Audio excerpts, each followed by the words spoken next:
नमस्कार साथियों, आज हम बायोलॉजी के बारे में शुरू करेंगे। बायोलॉजी जो मेनली दो शब्दों से मिलकर बना होता है, बायोस प्लस लोगोस। बायोस जो शब्द होता है, बायोस का मतलब होता है जीव और लोगोस का मतलब होता है स्टडी करना, अर्थात जीवों का अध्ययन ही क्या है, जीवों का अध्ययन ही आपका क्या है, बायोलॉजी कहलाता है। अब बायोलॉजी शब्द का जो सर्वप्रथम प्रयोग किया था, बायोलॉजी शब्द का जो सर्वप्रथम प्रयोग किया था वो किया था अरस्तु ने। इसलिए बायोलॉजी या जंतु विज्ञान का जनक इन्हें कहते हैं। जंतु विज्ञान का जनक किसे कहा जाता है, तो वो कहा जाता है अरस्तु। अब जो अरस्तु थे उन्होंने एक इसके बाद वैज्ञानिक आए जिनका नाम था Carolus Linnaeus. Carolus Linnaeus, Carolus Linnaeus नामक वैज्ञानिक ने जीव विज्ञान में जो जीव आते हैं उसको दो भागों में बांटा। एक को नाम दिया जंतु विज्ञान और एक दूसरे को नाम दिया इन्होंने पादप विज्ञान। यानी इन्होंने जो बायोलॉजी है उसको दो भागों में बांट दिया, एक जंतु विज्ञान और एक पादप विज्ञान, दो भागों में इन्होंने डिवाइड किया। इसके बाद हम आगे चलते हैं। जंतु विज्ञान में जो मेनली होता है उसमें क्या, अपन जीवों के बारे में अध्ययन करते हैं, और पादप विज्ञान जो होती है उसमें पेड़ पौधों के बारे में अध्ययन किया जाता है। जो जंतु विज्ञान के जनक हैं वो हैं आपके अरस्तु, और जो पादप विज्ञान के जनक हैं वो हैं आपके थियोफ्रेस्टस, जो कि पादप विज्ञान के जनक हैं। इसके बाद अब अपन लोग जीवों के बारे में पढ़ते हैं। जो बाइनरी कंसेप्ट दिया था वो दिया था कैरोलस लीनियस ने। कैरोलस लीनियस ने दिया था जीवों की द्विनाम पद्धति। कोई भी चाहे पादप जो जंतु होते हैं उनमें दो भागों से उनका नाम बनता है। एक होती है उसमें जीनस और दूसरी होती है स्पीसीज। स्पीसीज, जीनस का मतलब होता है वंश और स्पीसीज का मतलब होता है जाति। जैसे कि हमने मनुष्य लिखा, मनुष्य, तो मनुष्य का जो वैज्ञानिक नाम है वो है होमो सेपियंस। होमो सेपियंस में होमो क्या होगा आपका, वो होगा आपका जीनस, और स्पीसीज क्या होगा आपका, स्पीसीज हो गया आपका सेपियंस। इसी प्रकार से जैसे हमने मेढक का जो वैज्ञानिक नाम होता है वो होता है आपका राना टिग्रीना। राना टिग्रीना, इसमें राना क्या होगा, राना आपका हो गया जीनस और टिग्रीना आपका क्या हो गया, स्पीसीज हो गया। इसी प्रकार जैसे हमने कहा आपसे आम का, आम उसका हो गया आपका मैग्नीफेरा इंडिका। मैग्नीफेरा इंडिका, इसमें मैग्नीफेरा आपका हो गया जीनस और ये हो गई आपकी स्पीसीज। अब हम देखते हैं आगे। इसमें जो मुख्य आपका है बायोलॉजी में वो होता है मुख्य रूप से सेल, और आगे बढ़ते हैं सेल के बारे में। सेल मतलब होता है कोशिका। सेल यानी होता है आपका कोशिका। तो कोशिका की खोज किसने की थी, तो कोशिका की खोज जो कोशिका होती क्या है पहले अपन ये देखते हैं। तो ये होती है सूक्ष्मतम, शरीर की सूक्ष्मतम क्रियात्मक एवं रचनात्मक इकाई। क्रियात्मक एवं रचनात्मक इकाई जो होती है वो क्या होती है आपकी, वो होती है आपकी सेल होती है, और सेल इसी के द्वारा आपकी जितने भी ऑर्गन्स हैं उनका निर्माण होता है। जैसे जब कोशिका और कोशिका आपस में मिलती है, कोशिका और कोशिका आपस में मिलती है, तो इससे क्या बनता है आपका, इससे बनता है आपका ऊतक, और ऊतक से बनता है आपका अंग, और अंग से बनता है आपका शरीर बनता है। कोशिका है तो कोशिका को सबसे पहले किसने देखा था, तो कोशिका को सर्वप्रथम देखा था आपका, वो देखा था एंटोनी वॉन ल्यूवेनहोफ। एंटोनी वॉन ल्यूवेनहोफ नामक वैज्ञानिक ने इसको देखा था। लेकिन इसके बाद जो कोशिका शब्द है, तो कोशिका शब्द को सर्वप्रथम किसने देखा और उसको देखा और उसकी खोज किसने की, तो वो आपका है अरस्तु। अपने माइक्रोस्कोप से इन्होंने, सूक्ष्मदर्शी की सहायता से इन्होंने इसको देखा। अब इसमें एक चीज और आती है, उसका नाम है कोशिका सिद्धांत। ये बहुत इंपॉर्टेंट होता है कोशिका सिद्धांत। कोशिका सिद्धांत, तो कोशिका सिद्धांत किसने दिया था, ये कंपटीशन की स्थिति से बहुत ही महत्वपूर्ण पॉइंट है कि कोशिका सिद्धांत किसने दिया था। तो कोशिका सिद्धांत आपका दिया था स्लाइडेन एवं स्वान नामक वैज्ञानिक ने। स्लाइडेन जो थे वो थे जंतु वैज्ञानिक, और जो स्वान थे वो थे आपके वनस्पति वैज्ञानिक, या जिन्हें हम पादप वैज्ञानिक भी कह सकते हैं, वनस्पति वैज्ञानिक थे। इन लोगों ने एक सिद्धांत दिया था जिसे हम कोशिका सिद्धांत कहते हैं। कोशिका सिद्धांत होता क्या है, तो कोशिका सिद्धांत आपका इतना सा होता है कि पहला इसका मुख्य पॉइंट होता है कोशिका सिद्धांत का कि कोशिका जो बनी हुई नई कोशिका है, जो नई कोशिका है, नई कोशिका की उत्पत्ति पूर्ववर्ती कोशिका से होती है, पूर्ववर्ती कोशिका से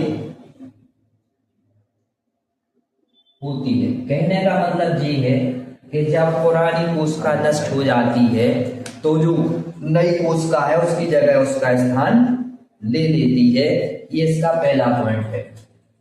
दूसरा इसका पॉइंट ये है कि जो कोशिका है वो होती है आपकी संरचनात्मक एवं क्रियात्मक इकाई क्या है आपकी, कोशिका है। ये इसका दूसरा पॉइंट होता है। तो कोशिका सिद्धांत क्या है आपका, कोशिका सिद्धांत ये है कि जो नई कोशिका का निर्माण है वो पूर्ववर्ती कोशिका से होता है। कहने का मतलब ये है कि जो नई कोशिका बनती है तो एक पुरानी कोशिका नष्ट हो जाती है और उसकी जगह पर नई कोशिका बन जाती है। और दूसरा पॉइंट इसका ये है कि जो कोशिका की संरचनात्मक और क्रियात्मक इकाई है वो है आपकी कोशिका। अब कोशिका मेनली दो प्रकार की होती है। कोशिका का जो विभाजन किया गया है वो कोशिकाएं दो प्रकार की होती हैं। एक होती है प्रोकैरियोटिक कोशिका, प्रोकैरियोटिक कोशिका, और एक आपकी होती है यूकैरियोटिक कोशिका। प्रोकैरियोटिक कोशिका जो होती है इसमें केंद्रक नहीं होता है, जिसका मुख्य पॉइंट होता है, और इसमें केंद्रक होता है। प्रोकैरियोटिक कोशिकाओं के अंतर्गत हम लोग जीवाणु और नीली हरी शैवाल आती है, नीली हरी शैवाल जे इसके अंतर्गत आती है। और यूकैरियोटिक कोशिका के अंतर्गत जो आपके होते हैं वो होते हैं आपकी जंतु कोशिका और पादप कोशिका भी इसी में। अब अपन लोग मुख्य रूप से इतना चीज आपको क्लियर है। अब हम लोग देखते हैं इसके आगे। तो इसमें पहला जो अपना है वो है अपन लोग पढ़ेंगे पादप कोशिका के बारे में।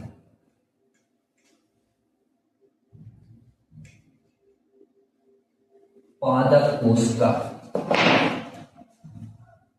पादप कोशिका प्लांट सेल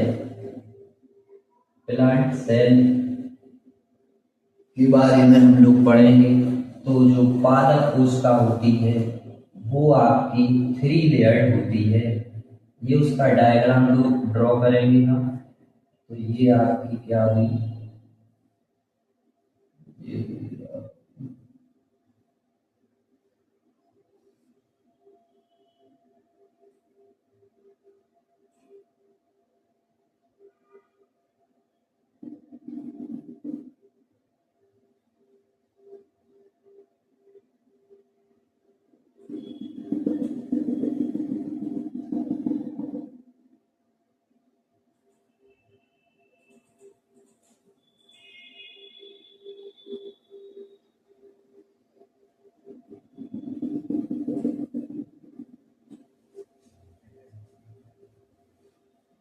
एक्टोप्लाज्म,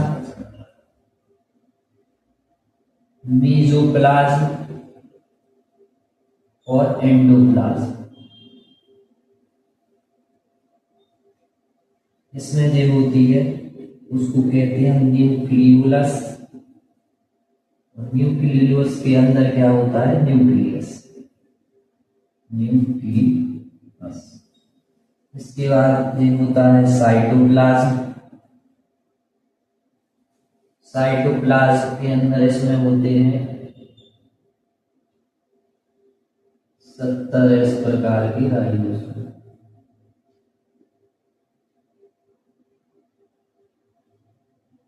इनका नाम है राइबोसोम। ये होते हैं आपके 70 इस प्रकार के राइबोसोम। इसमें वैक्यूली होते हैं कुछ खाली स्थान, ऐसे ऐसे,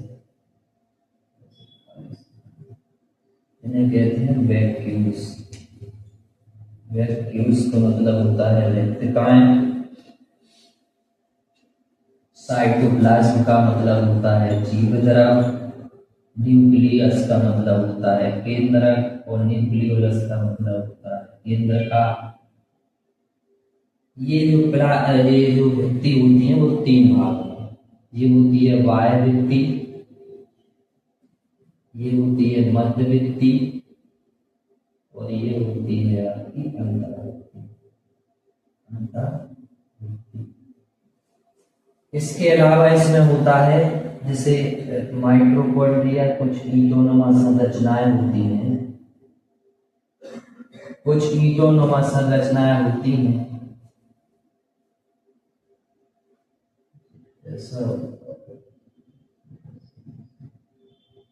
इन्हें हम कहते हैं माइटोकॉन्ड्रिया। माइटोकॉन्ड्रिया।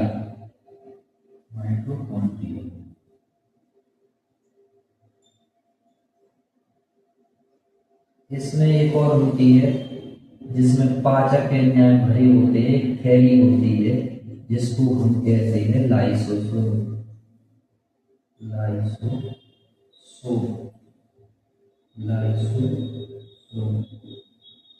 इसमें लाइसोसोम हो गया आपका। मेनली जो पादप कोशिका होती है उसमें ये मुख्य चीजें होती हैं, जिनमें जो बाहर का आवरण होता है उसको हम कोशिका भित्ति कहते हैं। जो कोशिका भित्ति होती है वो आपकी प्रोटीन की बनी होती है मेनली, और इसके 3 भाग होते हैं जिन्हें हम कहते हैं एक्टोप्लाज्म, मेसोप्लाज्म और एंडोप्लाज्म। एक्टोप्लाज्म जो होती है वो बाह्य भित्ति होती है, और जो मेसोप्लाज्म होती है उसे हम मध्य भित्ति कहते हैं, और एक्टोप्लाज्म को हम अंतःभित्ति कहते हैं। इसके अंदर एक द्रव भरा होता है जिसको हम साइटोप्लाज्म या जीव द्रव कहते हैं। इसके सेंटर में ही एक केंद्रक होता है और केंद्रक के अंदर होती है केंद्रका। इसमें कुछ उंगलियों नुमा संरचनाएं होती हैं जिन्हें हम राइबोसोम कहते हैं, जो 70 इस प्रकार के होते हैं राइबोसोम इसमें, जो कि आपके इसमें मेनली इनका जो वर्क होता है वो आपका होता है इसमें प्रकाश संश्लेषण की क्रिया करना, और ये इन्हीं के द्वारा आपका भोजन का भी निर्माण होता है राइबोसोम के द्वारा। इसमें कुछ खाली गैस के नुमा संरचनाएं होती हैं जिन्हें हम वैक्यूल कहते हैं या रिक्तकाएं कहते हैं। इसमें कुछ धागेनुमा संरचनाएं होती हैं जिन्हें हम माइटोकॉन्ड्रिया नाम देते हैं, और माइटोकॉन्ड्रिया को ही कोशिका का ऊर्जा घर कहा जाता है। इसमें कुछ एक थैली के नुमा संरचना होती है जिसमें पाचक एंजाइम भरे होते हैं और इसे हम लाइसोसोम कहते हैं। और इसे दूसरा इसका जो नाम कहा जाता है, इसे हम आत्महत्या की थैली के नाम से भी जानते हैं। इसमें ये दो कंपटीशन के लेवल से दो चीजें महत्वपूर्ण है, एक माइटोकॉन्ड्रिया, एक लाइसोसोम। इसमें मेनली इसमें जो चीजें होती हैं एक एक करके हम एक एक चीजों के बारे में आगे पढ़ते हैं। तो पहला अपना जो मुख्य चीज है वो अपन पढ़ेंगे कोशिका भित्ति के बारे में कि इसकी कोशिका भित्ति कैसी होती है। तो कोशिका भित्ति की अगर हम बात करें तो जो कोशिका भित्ति होती है उससे प्लांट सेल की 3 लेयर होती है। इसको हम एक्टो, मीजो और एंडो कहते हैं, जो कि पेक्टिन या मेनली प्रोटीन की बनी होती है। तो कोशिका भित्ति पहला पॉइंट है इसका कि इसकी कोशिका भित्ति कैसे निर्मित होती है। तो इसकी कोशिका भित्ति आपकी होती है प्रोटीन प्लस कार्बोहाइड्रेट से फॉर्म होती है। जिसकी कोशिका भित्ति होती है वो कैसे प्रोटीन कार्बोहाइड्रेट से फॉर्म होती है। और कोशिका भित्ति मेनली क्या टाइप की होती है इसकी, तो कोशिका भित्ति इसकी होती है एक्टोप्लाज्म, एंडोप्लाज्म, मीजोप्लाज्म। एक्टो, एंडो और मीजोप्लाज्म, ये 3 भागों में डिवाइड की जाती है। दूसरा इसका जो पॉइंट, दूसरा जो इसका हम भाग पढ़ेंगे कोशिका का जो दूसरा भाग है, वो कोशिका का दूसरा भाग है उसको हम कहते हैं, इसके अंदर भरा होता है द्रव, और उस द्रव का नाम है साइटोप्लाज्म। क्या है उसका नाम? साइटोप्लाज्म या जीव द्रव।